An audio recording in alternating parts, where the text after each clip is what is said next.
Greetings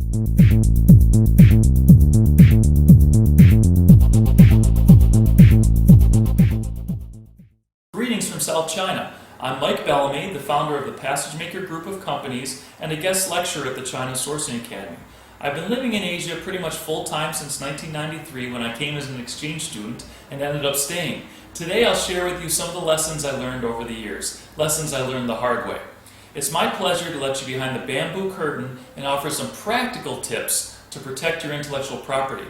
First off, I want to say that the majority of suppliers are a pleasure to deal with, but it is best to protect yourself by following some basic protocols which help you avoid losing control of your intellectual property.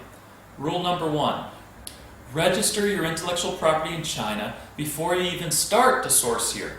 China is a first to register rather than first to market system. That means that if you have a cool logo, some slick design, and you have not registered it in Beijing, then anybody can register it and you would have to pay them to get it back. Even if everybody back home and everybody in China knows that you're the originator of that brand or you created the idea, you will still be fighting a steep uphill battle in China if you fail to register it first. In China, it doesn't matter who had the idea first, it only matters who registers it first. Assuming you register in advance in China, a Chinese court will give even foreign companies a fair shake. In the past few years, the legal system in China has made great progress, and there is much more of a level playing field now when it comes to the courts than 5 years ago or 10 years ago. Now some more good news. If you hire a Chinese lawyer in China who speaks English, it doesn't cost a lot to register your intellectual property. And if you have to litigate because your IP was infringed upon, the costs of a court battle in China are a fraction of the costs of what it would take back home, assuming you use a local yet professional Chinese attorney.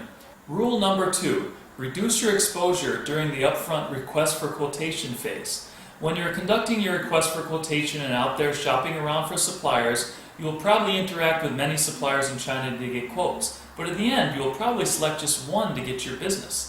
A non-disclosure agreement signed in advance with those suppliers that you didn't end up selecting is not going to do much to prevent them from using your IP. Plus, monitoring all those suppliers that you didn't select is very hard. So during the quotation process, do all you can not to let the idea out of the bag.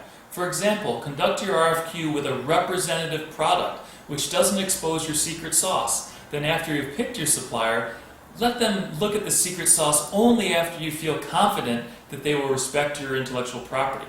By the way, if you're worried about your supplier stealing your intellectual property, know that there are third-party contract assembly centers in China which you can hire to be your black box. In this fashion, your appointed sub-suppliers send the components to the black box where the final assembly and final branding takes place. This way the sub-suppliers don't see the pieces coming together and they're in the dark about the logos and final designs.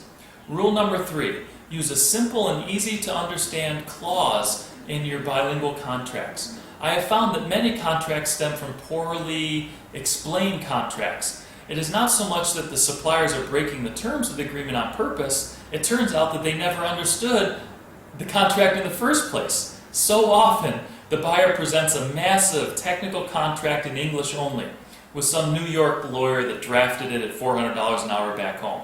He says it's watertight.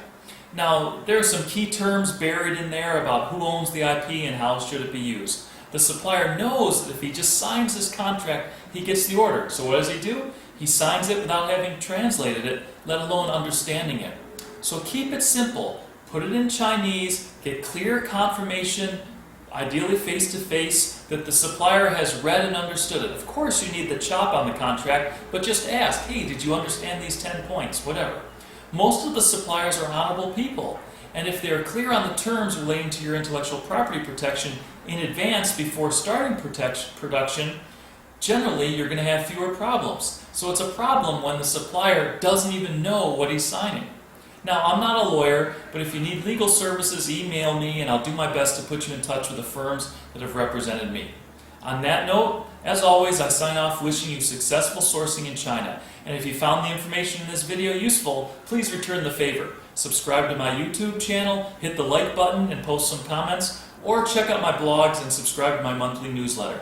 If you have further questions, feel free to reach out via LinkedIn. You can find me at the China Sourcing Academy or visit my company's websites.